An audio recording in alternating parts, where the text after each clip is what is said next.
Yeroon kootis amma dhufaa jira. Yeroo tokko arbaa fi sareen yeroo wal fakkaatutti rimaa fuute. Booda irratti sareen ji'a sadiin booda saree jahaa dhalte.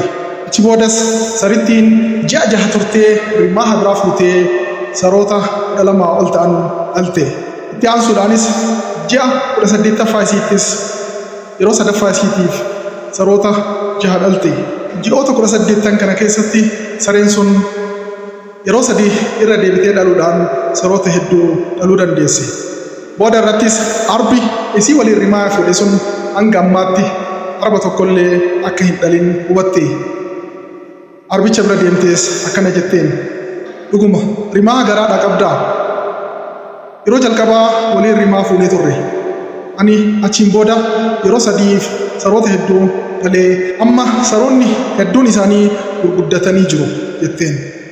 Arbichi sunis akkana jedhee deebiseef, eeyyan dhugaa keeti, jalqabarraa rimaa waliin fuune. Yeroon kootis amma dhufaa jira. Garuu ani kan garaadhaa qabu saree miti. Kan ani garaadhaa qabu arba guddicha gaara diiguu danda'u. Arba akkuma dhalateen namoonni hedduu yoo ilaalan ajaa'ibsiifatan. Arba guddinni isaa daggala keessatti bineensota kamiyyuu ol ta'etu garaana jira jetteen. Eeyyan yeroo tokko tokko namoota waliin hojiilee wal fakkaatu kan bu'aansaa garagara ta'uu danda'u wal bira jalqabuu dandeenya.